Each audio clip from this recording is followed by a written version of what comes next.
Oi, estão me ouvindo? Olá, olá, tudo beleza? Oi, e aí? Estão me ouvindo aí? Estamos no estúdio novo aqui, ó. Vocês estão conseguindo me ouvir? Oiê, aí, ó, a Lu já entrou. Agora, hoje nós vamos começar um pouco diferente, né? Eu tô aqui Agora tem uma mesa do galo aqui, ó, uma mesa de pátina preto e branco. O galo tá aqui, né? Nossa Senhora Aparecida, Lulu e Rafa, né? Então hoje a gente começa um pouco diferente aí para vocês. E vocês estão me ouvindo bem, beleza? E aí o que que acontece? Olha só, depois eu vou até tirar uma foto do estúdiozinho novo. Mas agora eu tenho um quadro branco aqui para desenhar para vocês, minhas canetinhas. E eu vou começar hoje, como é uma live que a gente vai falar um pouquinho de estética, eu vou tentar fazer alguns desenhinhos para que vocês entendam um pouco da gente aí, ó. Tá? Um pouco das coisas, tentem entender, igual eu faço no consultório, só que eu faço no papel, né? E aí a gente vai tentar conseguir estruturar essa questão. Vocês estão me ouvindo bem? Tá com muito eco ou não? Estamos esperando aí um pouquinho o pessoal entrar. Vamos lá? Bom, a gente teve no congresso de ginecologia regenerativa e funcional da BGREF, né, e da BCGIM, tá? Nós temos hoje uma sociedade que cuida dessa parte de ginecologia integrativa, não, regenerativa e funcional, que na verdade é devolver à mulher tudo aquilo que ela sempre teve da forma mais fisiológica possível, né? Então, eu vou explicar sobre algumas questões que a gente viu lá no Congresso, vou falar sobre algumas coisas que a gente viu no Congresso, e a ideia é da gente poder mostrar para vocês aí que existe recurso para quase tudo, né? Agora tô fazendo a live aqui de casa, o estúdio está montadinho. Na semana que vem a gente vai ter convidados, né? Na outra semana também, então a gente vai fazer algumas surpresas aí. Então cada dia da semana, cada vez que a gente fizer uma live, a gente vai fazer uma coisa diferente, né? Então tá o galão da massa já tá aí, a minha mesa do galo, né? E vamos conseguir fazer um negócio legal. Bom, sobre a ginecologia regenerativa e funcional, então eu tive no congresso, cheguei na quarta-feira e na quinta-feira a gente teve um masterclass, que é um curso mais especializado e mais aprofundado sobre essa questão. Lá a gente viu várias técnicas minimamente invasivas, coisas que a gente pode fazer dentro do consultório, né, para poder corrigir algumas questões estéticas, algumas questões associadas ao parto, né? Algumas questões associadas a distopias pélvicas que a gente fala, que são essas frouxidões, essas lacidões que acontecem ali na região da vagina, tá joia? Na vulva, do lado de fora e na região da vagina. E é muito comum a paciente, quando passa de um certo ponto, o ponto mais comum para isso é a paciente que é adolescente, que às vezes tem uma simetria dos pequenos lábios ou dos grandes lábios, e que a gente pode fazer essa correção com a cirurgia dentro do consultório, às vezes com o laser, que é uma forma de fazer o corte de uma forma muito precisa, né, e indolor. E também através de um outro equipamento que se chama Frax, que é um tipo de cautério, né? Um tipo de cautério que faz o corte com uma precisão também muito legal. Então, assim, a gente consegue com isso minimizar o trauma no tecido, de forma que a cicatrização fique cada vez melhor. Então, que a capacidade estética e de recuperação daquela região seja melhor. E ainda tem uma grande vantagem: todos esses dois métodos, principalmente, além da questão do corte, eles vão recrutar colágeno para a região, porque eles fazem o estímulo ao recrutamento do que a gente chama de fibroblastos, que são substâncias que estão envolvidas aí com o aumento do colágeno na região. Vários trabalhos têm mostrado aí que quando a gente faz esse estímulo de colágeno, né, através do laser ou do Frax, depois de um certo ponto, na hora que você faz a análise celular ali, a análise do tecido, você vê um espessamento mesmo da pele, uma sustentação melhor da pele e o aparecimento do colágeno em grandes quantidades. Então vale lembrar aí que às vezes a gente vê recomendações aí de usar o colágeno hidrolisado do tipo 2, o C2, né, usar o SAMe para tentar aumentar a formação do colágeno e tal. Só que na verdade, quando você ingere colágeno, você está ingerindo uma proteína, né? Então quando você come o colágeno pela boca, comendo, você está comendo uma proteína. Todas as proteínas elas vão ser digeridas até aminoácidos, que é a menor porção de uma proteína para que seja introjetado na célula, tá? E na hora que o seu organismo vai fazer uma outra proteína com aqueles aminoácidos, ele vai fazer a proteína que ele estiver precisando. Então ele pode fazer tendão, ele pode fazer o próprio colágeno mesmo, ele pode fazer músculo, cartilagem, tudo que é proteína, né? As proteínas transportadoras no organismo, né? Então que circulam na corrente sanguínea, por exemplo, SHBG, né? Então ele pode fazer qualquer dessas proteínas. E quando você necessita, então, de um colágeno localizado para fazer um tecido de sustentação, até de volumização naquela região, qualquer que seja ela, o negócio é fazer a bioestimulação de colágeno local. E essa bioestimulação de colágeno local, ela pode ser feita com bioestimuladores mesmo, né? O pessoal da Odonto tem feito muito em face, coisa e tal. E esses bioestimuladores, a gente tem dois mais comuns, que é o ácido polilático, né, que causa uma certa reação inflamatória ali na região e recruta, por isso, os fibroblastos para recrutar colágeno. E o ácido hialurônico, que aí às vezes não faz uma reação inflamatória, mas hidrata bem o tecido e também faz uma volumização e recruta colágeno. Então, a gente tem que ver, caso a caso, as pacientes que têm, às vezes, um padrão já inflamatório mais significativo, talvez a melhor opção fosse aí pelo ácido hialurônico, e para as pacientes que não têm essa característica, até uma inflamação local para recrutar líquido e fibroblasto ali para a região, hidratar a região, o ácido polilático poderia ser uma opção também muito legal. E aí o que acontece? Na hora que a gente tá discutindo lá como tratar, a gente vai fazer uma avaliação dessa paciente e vai ver a lacidão, a flacidez que tem nessa musculatura. As pacientes, às vezes, que tiveram parto, elas têm uma dilatação do introito vaginal, né? Tem um músculo que fica em volta da vagina, que chama bulbo cavernoso, e ele é um músculo que estica bastante na saída do bebê, né? Então, na hora que ele estica, ele pode ali, às vezes, romper algumas fibras, né? E ele precisa, às vezes, ser suturado, né? Tem o que a gente chama de lacerações, né? E, às vezes, precisam dessa sutura.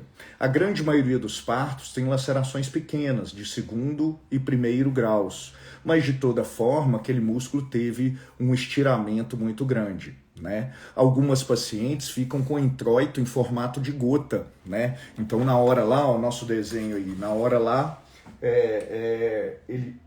ela passa a ter um introito em formato de gota. E esse introito ficou pequeno, né? Vou desenhar de novo, ó. Eu tenho apagador, olha que legal, ó. Vou fazer em preto, ó, que aí vai aparecer mais. Então tem o desenho em formato de gota, né? E aí o que acontece? Às vezes você precisa trabalhar esse períneo aqui de forma que essa paciente possa corrigir esse formato. Então a gente faz, às vezes, um losango nessa região, retira essa pele ali da região do losango, né? E aí acaba conseguindo fazer essa correção de forma que na hora que a gente suture, fique um risquinho de novo, né? Então a gente aproxima a musculatura que está aqui nessa região, dá um ponto aqui e une a esse lado, né? E une esse lado. E tem um músculo também que se chama que se chama transverso superficial do períneo, né? Que é um músculo que fica aqui na parede lateral, né? Imagina que as pernas da paciente estão aqui e fica na parede lateral, e a gente unindo, a gente refaz o que a gente chama de corpo perineal. Então essa paciente consegue ter uma estrutura de períneo muito legal com uma microcirurgia que a gente consegue fazer em consultório, né? Isso dá uma sustentação para a região ali muito legal. Na questão dos lábios, a paciente com envelhecimento, ela tem uma perda de gordura nos grandes lábios, né? Então vamos lá, ó. A paciente tem uma perda de gordura nos grandes lábios. Então os grandes lábios, eles ficam bem enrugadinhos, né? E com essa rugosidade dá um aspecto envelhecido, né? Hoje a gente vai pensar aí que as mulheres vão ter uma vida sexual até mais tarde, né? Então, relação sexual hoje com 60 anos, tal, o paciente está em atividade, né? Então a gente precisa cuidar dessa questão para que dê uma autoestima, para que ela consiga se sentir bem. E aí, nesse caso, a gente pode fazer tanto laser para poder estimular o colágeno na região e ajustar essa pele ali na região da vulva, né? Quanto, se a pele for excessiva, retirar um pouquinho dessa pele e fazer o tratamento em conjunto com o laser, né? E também uma outra possibilidade é o Frax, que é esse cautério que queima essa região ali e também recruta colágeno. São tanto o laser quanto o Frax, eles fazem pequenos furinhos ali na região, e na hora que esses furinhos precisam se recuperar, eles recrutam colágeno, né? E são muito superficiais, então eles vão atingir basicamente a pele e sem queimadura propriamente dita, né? É só uma estimulação de colágeno. Existe o tratamento também dos tratamentos internos, né? As pacientes que têm incontinência urinária, às vezes por causa dessa flacidez interna ali da vagina, também existe o Mona Lisa Touch, que é um laser que é feito intravaginal, e ele pega toda a extensão em 360 graus da mucosa vaginal, permitindo uma lubrificação mais adequada, uma recuperação da lubrificação e um tônus dessa mucosa ali mais caprichado, recuperando um pouco a densidade ali, a região embaixo da uretra, e fazendo com que essa paciente consiga recuperar a perda urinária. Então hoje, quase não, assim, a gente tenta evitar ao máximo as cirurgias de incontinência urinária, a gente quase não precisa disso mais. A gente consegue resolver com laser, né? Consegue às vezes ajudar com Frax, consegue ajudar com fios de PDO, os fios que o pessoal usa para sustentação na face, né? A gente passa embaixo da uretra, né? Imagina que a uretra tá assim, a gente passa embaixo da uretra e na hora que a gente suspende, traciona os fios, a gente acaba suspendendo a uretra também. Então, assim, tem muitas técnicas que a gente pode estar usando para essas correções com microprocedimentos, com procedimentos que vão aliviar muito. O laser, ele tem imensos recursos, né? Tanto na questão de corte, é o que eu te falei, na questão, por exemplo, da cirurgia de pequenos lábios, da cirurgia de grandes lábios, no recrutamento de colágeno, né? Na melhora da mucosa, na lubrificação vaginal, no tratamento da incontinência urinária. Então, tudo isso a gente pode trabalhar de uma forma muito interessante.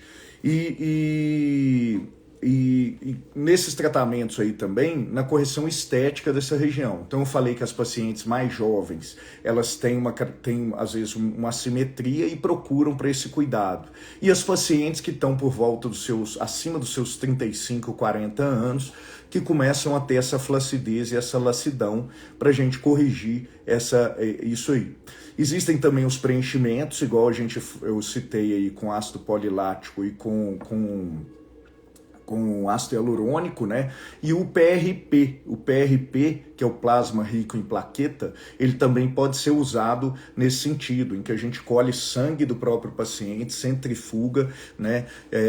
E consegue injetar ali nos lábios para fazer volumização, né? Junto às vezes com ácido hialurônico.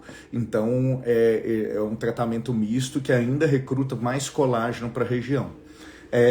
Tem muitas então opções que a gente pode fazer para cuidar disso. E é um um assunto que deixa as pacientes meio desconfortáveis às vezes, porque é difícil às vezes chegar e falar que está incomodada com essa região e que quer ser avaliada e que quer cuidar disso, mas isso é uma coisa que está cada vez mais frequente, a gente tá cuidando muito disso, né? Tem também agora as lipos, em que a gente faz na região do Monte de Vênus, né? Então aquela paciente que tem a partir do Monte de Vênus mais gordinha, a gente pode tirar um pouquinho dessa gordurinha e às vezes aproveitar essa gordurinha até em outro lugar, porque a gordura, quando a gente faz essa centrifugação dela também e passa ela em filtros, a gente pode aproveitar inúmeras substâncias que ela tem ali para recrutar colágeno para a região e até para fazer uma volumização também, né? Então, tem muitas opções. A maioria dos pacientes que procura são pacientes, então, que estão aí por volta dos seus 35, 40 anos, muitas delas, às vezes, quando começam um novo relacionamento e que querem ajustar o visual e ajustar aquela região. Quando a gente corrige, então, as pacientes que têm a questão do parto, existe um outro músculo que chama pubo-retal, que ele passa exatamente do pubis, atrás do reto, atrás do intestino, e que mantém a angulação do reto, do intestino e da vagina apontando anteriormente. Esse músculo ele tem uma importância muito grande nas pacientes que às vezes têm incontinência por gases ou até incontinência fecal pós-parto, né? E quando a gente cuida disso, a gente também corrige com uma cirurgia relativamente simples, né? Então, qual que é a intenção da gente cuidar disso? De usar os fios, de usar o laser, né? De usar o frax, de usar as microcirurgias de consultório, com anestesia local, né? Todas elas com anestesia local, dar conforto, dar qualidade de vida para essa paciente e trazer uma ambiência, um estado em que a paciente se sinta bem e confiante e com autoestima muito exacerbada, porque com isso ela consegue se expor de uma forma muito natural e consegue, então, às vezes, melhorar a qualidade da relação sexual. Outra cirurgia que a gente pode fazer são as cirurgias tanto de capuz clitoridiano quanto de clitóris, né? Hoje tem muitas pacientes que têm, às vezes por uso de anabolizantes ou por uso de testosterona em excesso, tem tido uma hipertrofia do clitóris e essa hipertrofia em algumas pacientes após o uso ela regride parcialmente, em outras não regride da forma como deveria. E a gente pode fazer tanto a pexia, que é a suspensão do clitóris. O clitóris tem em média 3,5 centímetros da sua base, 3,5 a 5 centímetros da sua base até a pontinha dele. A inervação do clitóris ela é dorsal, né? E a vascularização também. Então a gente tem como mexer nisso de uma forma muito saudável, né? E às vezes retrair um pouquinho esse clitóris, deixando também essa harmonia. Algumas pacientes têm o capuz do clitóris ou o prepúcio do clitóris muito grande, tampando totalmente o clitóris e às vezes atrapalhando na relação sexual. E também pode ser feito o encurtamento dessa região. Vamos lá para o desenho aí, presta atenção, gente. Então, na hora que a gente faz o desenho do clitóris, né, ele tá aquela pontinha aqui, você vai ter às vezes um capuz do clitóris muito grande. E o que a gente vai fazer? Tá pequeno o desenho, eu vou aumentar um pouquinho, peraí. Ainda vou adaptar com esse quadro de uma forma mais tranquila. Então, a gente tem a entrada e tem às vezes o capuz do clitóris ali. E aí o que a gente faz? A gente pode fazer um desenho em cunha e tirar um pouquinho do capuz do clitóris e encurtá-lo, ou tirar próximo aos pequenos lábios de um lado e do outro, de forma que a gente faça como se fosse um U, retirando essa pele aqui e encurtando o clitóris, o capuz do clitóris, e deixando exposto só a pontinha dele, facilitando a relação sexual e facilitando com que ele encoste no pubis do parceiro.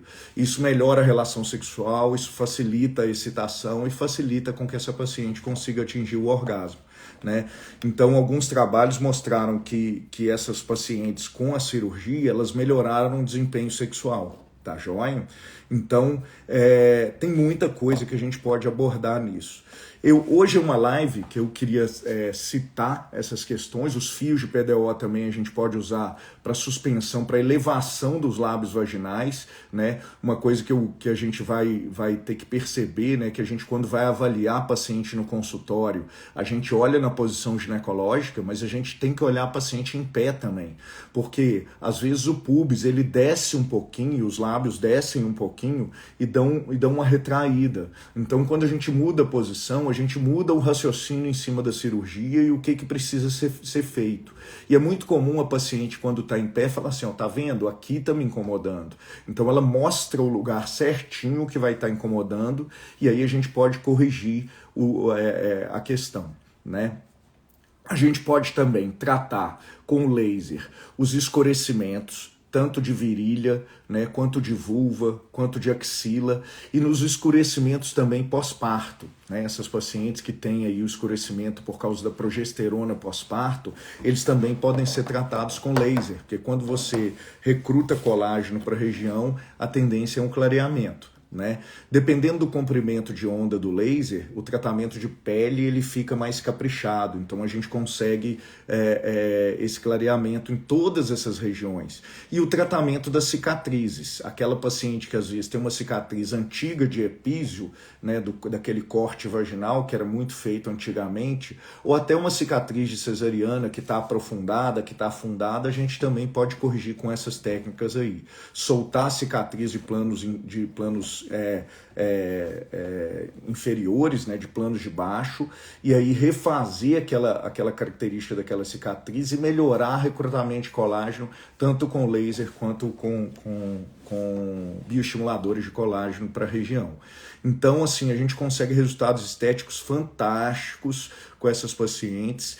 E, assim, algumas pacientes que passaram, às vezes, pela cirurgia de pequenos lábios, às vezes com um profissional que não estava tão preparado, é muito comum ver as pacientes, às vezes, para correção dessas cirurgias, né? Que é a paciente que teve alguma assimetria, alguma alteração, de um lado foi tirado mais do que o outro, ou aquela paciente que tira a pontinha do capuz do clitóris, né, junto com o pequeno lábio, e aí o clitóris acaba tendo elevação e ficando um pouquinho alto, né? Então na hora que ela está lá na vagina, ele tem uma posição mais para baixo, e na hora que ele solta do pequeno lábio, ele fica um pouco em pé. E isso traz também um aspecto meio ruim, a paciente fica incomodada. Então a gente consegue fixar ele de novo, né, às vezes com um pontinho na base e puxando ele para baixo com um resultado estético fantástico. E na hora que você preenche as laterais dos grandes lábios, a gente também consegue um resultado muito bom. Tá joia?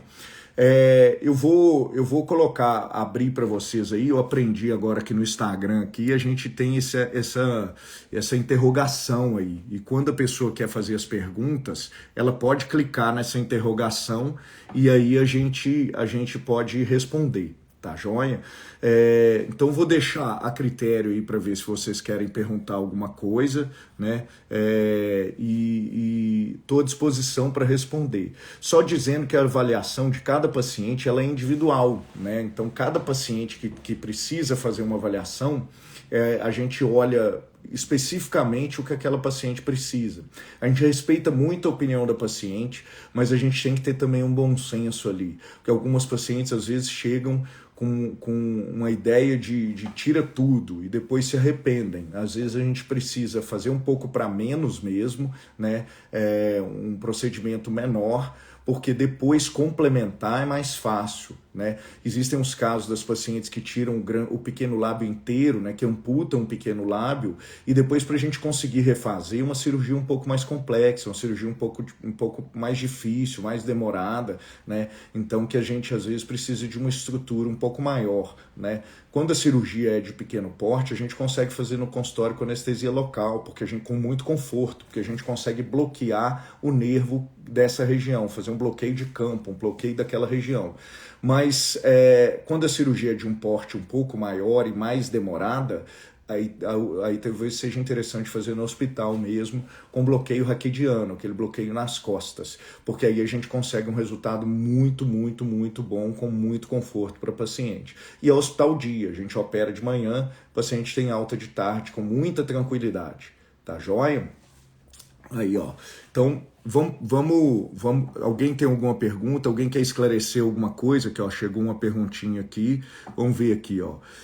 A lipo é feita no consultório com anestesia local? É sim, tá? Na verdade, essa lipo é uma pequena lipo. A gente tem uma seringa grande que a gente faz a aspiração e faz uma solução que se chama solução de Klein, que tem anestesia nela, e é uma microlipo ali, não é uma lipo como uma lipo de cirurgião plástico, né? Então é uma coleta de gordura, igual a gente faz em alguns outros procedimentos, por exemplo, nanofat, em que a gente colhe gordura, filtra essa gordura e injeta em outro lugar.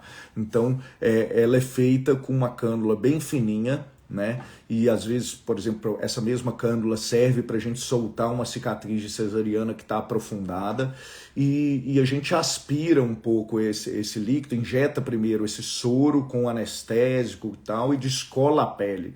Na hora que a gente descola, a gente consegue ter acesso a essa gordura com mais facilidade e já com o processo anestésico, porque esse soro que a gente injeta já tem o anestésico no meio. Então a paciente consegue, para esses pequenos procedimentos, fazer com muito conforto. Tá joia? Quando o procedimento é de um porte maior, né, pensando aí numa coisa para o cirurgião plástico mesmo, ela tem que ser feita em uma clínica ou hospital com um anestesista, né, com a presença do anestesista. Então, tudo é um planejamento individual para cada paciente, para ver o porte do que precisa ser feito e aí planejar se com anestesia maior, se com anestesia local é possível, mas de forma que a gente consiga dar muito conforto para o procedimento e de forma muito tranquila. O procedimento das linfoplastias, das correções de lábios, tanto de pequenos lábios, capuz do clitóris e grandes lábios, a gente consegue fazer no consultório com anestesia local. Tá joia? Então, bem tranquilo, sem problema nenhum, com anestesia local. Com laser, então, mais fácil ainda, né? Porque o corte com anestesia local e é um corte rápido, é um corte que é basicamente indolor e que vai trazer os resultados muito legais aí. Mais alguém aí para perguntar? É o Dudu aí, ó. Então, tem um tempão que eu não vejo, saudade pra caramba, né?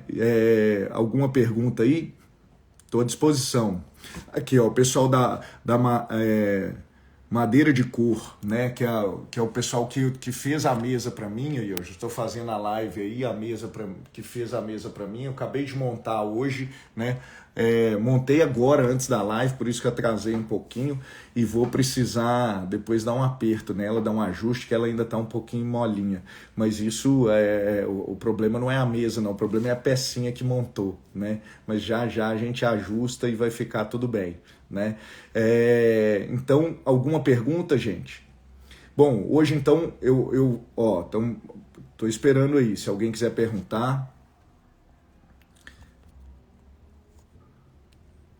Bom, hoje eu vou terminar um pouco mais cedo, né? Eu tenho algumas questões ainda a resolver. Aí chegou uma pergunta aqui, vou ver se eu resolvo, né? Quanto tempo de repouso após a realização? Em geral, a paciente fica 30 dias sem poder ter relação sexual, mas ela pode voltar ao trabalho, em geral, com uma semaninha, né? Então, assim, dependendo do porte da cirurgia, com uma semaninha ela está apta ao trabalho.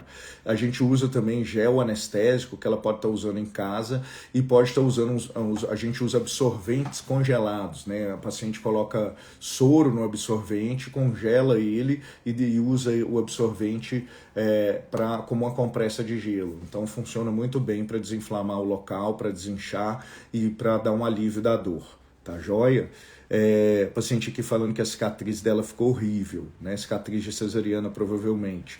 Né? Tem o que fazer sim, a gente pode refazer a cicatriz e a gente pode descolar ela dos planos profundos, de forma que a gente consiga uma uniformidade do tecido. Né?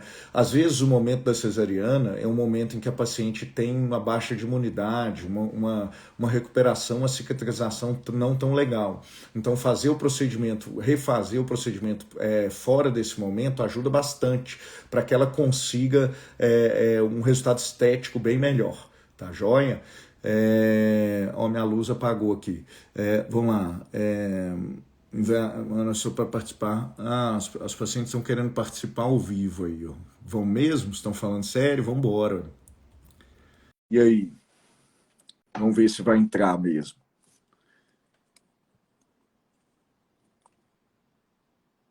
Quer participar? Desistiu. Eu acho que ela correu da raia, né? Quer participar, Jade? Vamos lá?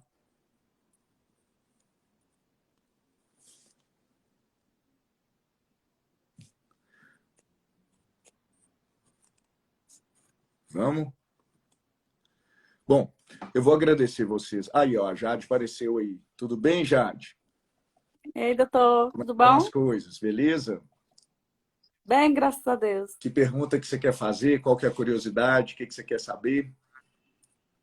É porque você me acompanhou na minha gestação de alto risco, Olha que beleza. no Hospital da Mulher, Aham. em Neves, na época. É, trabalhei lá há muitos anos, mais de 20 anos, né?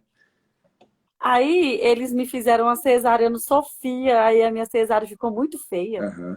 Tem conserto, passa lá para a gente ver. Ué. Às vezes o que acontece? A cesárea, ela afunda um pouquinho, né, dependendo da cicatrização, e ela fixa em planos profundos. E quando ela fixa em planos profundos, a gente às vezes tem que soltar ela de novo e refazer ela de forma reta. O ideal é que a gente, toda cicatriz, ela retrai um pouquinho. Então o ideal é que a gente, quando faz a cicatriz, coloque ela um pouco evertida, um pouquinho viradinha para fora, para na hora que a cicatrização for acontecendo, ela acomode de uma forma muito natural, entendeu? Então, assim, mas sempre tem Entendi. jeito, né? O próprio estimulação de colágeno local, né? Quando a gente solta um pouco essa ferida, injeta ali os bioestimuladores de colágeno e às vezes até o laser podem tratar essa ferida de uma forma muito legal. Mas isso é uma coisa que a gente tem que avaliar pessoalmente, tem que ver como é que está o seu resultado, entendeu? Aí a gente consegue dar um Entendi. dar uma estética muito legal, tá bom? Entendi. Eu vou te chamar no WhatsApp. Beleza, estou à disposição, tá? Tá, joia? Com Deus. Tchau, tchau. Vamos lá, Tchau. gente. Você mesmo sai aí? Saio. Então tá, obrigado. Bom, então assim, olha que legal, o paciente participando, né? Isso é uma oportunidade muito boa da gente trazer resultado para vocês e poder explicar, né? Quando a cirurgia é feita no capuz do clitóris, há risco de comprometimento da sensibilidade? Nenhum, viu? Não há risco nenhum de comprometimento da sensibilidade. A sensibilidade do clitóris ela tem um nervo dorsal no clitóris. Então essa pele em cima não tem nenhuma relação com a sensibilidade diretamente do clitóris. Então não interfere em nada. A gente pode fazer cirurgia do capuz do clitóris sem problema nenhum.